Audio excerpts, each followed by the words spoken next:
MD Suruzzaman ইসলাম সাকিব আপনি লিখেছেন, এক বক্তা বলেছেন কোরআন ওযু ছাড়া ধরা যাবে না, আপনি কি বলেন?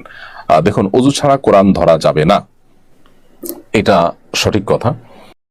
এবারে পরের প্রশ্ন, পবিত্র কোরআন ধরার আগে অজু করাটা কি বাধ্যতামূলক? অনেক মুসলিমই মনে করেন যে ওযু করা বাধ্যতামূলক যখন কোরআন ধরবেন বা কোরআন পাঠ করবেন। বেশিরভাগ মুসলিমই এরকমটা ভেবে থাকে। অজু ছাড়া কোরআন ধরা যাবে কি? যাবে। অজু ছাড়া কোরআন মাজিদ পড়া যাবে। যেখানে নিষেধ করা হয়েছে যেটা অমুসলিম হিন্দু যারা, মুশরিক যারা, তারা কোরআন ধরতে পাবে না। এমডি সুরুজ্জামান ইসলাম সাকিব আপনি লিখেছেন, এক বক্তা বলেছেন কোরআন ওযু ছাড়া ধরা যাবে না, আপনি কি বলেন? দেখুন, ওযু ছাড়া কোরআন ধরা যাবে না, এটা সঠিক কথা। এবং এই ব্যাপারে যদি আপনি বিস্তারিত জানতে চান, মাওলানা ইমদাদুল হক একজন আলিম আছেন চুয়াডাঙ্গার, তিনি ওযু ছাড়া কোরআন স্পর্শ করার বিধান, এই টাইপের, আমি হুবহু নামটা মনে নেই, আমার মনে হচ্ছে এই টাইপের নামটা হবে, এরকম একটা বই তিনি লিখেছেন যে ওযু ছাড়া কোরআন স্পর্শ করা যাবে কিনা বা এটার বিধান কি।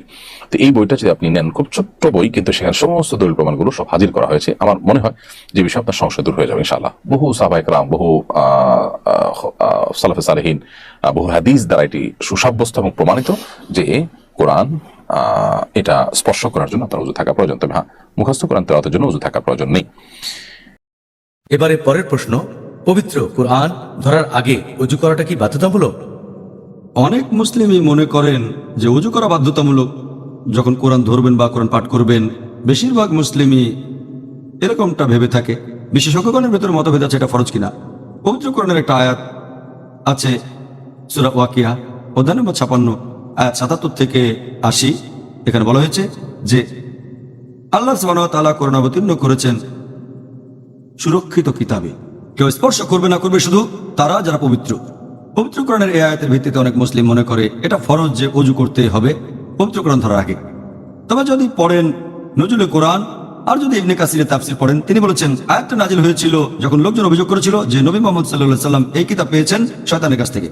আসলে এই আয়াতটা বলছে যে কোরআন কেউ স্পর্শ করবে না, এটা সেই কোরআনের কথা বলা হচ্ছে যেটা আছে লৌহে মাহফুজে। এটা কোরআনের মুসহাফের কথা বলছে না।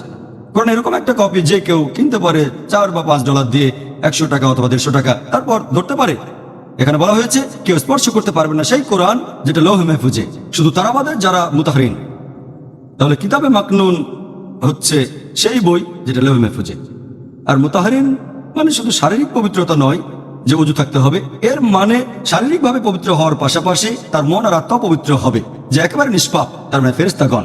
এখন শয়তান কোরআনের কাছে আসতে পারবে না, ধরতে পারবে না, শুধুমাত্র ফেরেশতাগণ ধরতে পারবে। এই আয়াতটা কোরআনের মুসহাফের কথা বলছে না। যদি নজরুল কোরআন জানেন যে কি কারণে নাজিল হয়েছে, সেজন্য বেশিরভাগ বিশেষজ্ঞ বলেন যে এগুলোর ভিত্তিতে যে সব বিশেষজ্ঞ নজরুল কোরআন জানেন তারা বলেন যে এই আয়াতের ভিত্তিতে বলা যাবে যে ওযু করা ফরজ। তবে বেশিরভাগ বিশেষজ্ঞ একমত এটা হচ্ছে মুস্তাহাব, উৎসাহ দেওয়া হয়েছে, এটা করলে ভালো। যদি কেউ পবিত্র কোরআন ধরার আগে ওযু করে নেয় সেটা ভালো। ধন্যবাদ ডক্টর। অজু ছাড়া মোবাইলে কোরআন পড়া যাবে কি? অজু ছাড়া মোবাইলে কোরআন মাজিদ কেন? অজু ছাড়া সব সময় কোরআন মাজিদ পড়া যায়। ঋতুবতী মহিলাও কোরআন মাজিদ পড়বে। কোরআন মাজিদ পড়তে পাবে না যার ফরজ গোসলের প্রয়োজন হয়েছে সে। বাকি সবাই কোরআন মাজিদ পড়বে, ঋতুবতীও পড়বে, ধরে পড়বে। আপনি অজু করে কোরআন মাজিদ পড়েন, এটা ভালো। কাবা ঘরে মসজিদে থাকতে পারে ঋতুবতী মানুষ, হেরাক্লিয়াস কোরআন মাজিদের আয়াত পড়তে পারে একটা হিন্দু মানুষ। রাসূল সাল্লাল্লাহু আলাইহি সাল্লাম আয়েশাকে বলেন তুমি শুধু তওয়াব করো না, জিকির আজকার তাসবিহ তাহলিল সবকিছু করো, কোরআন তেলাওয়াত করো।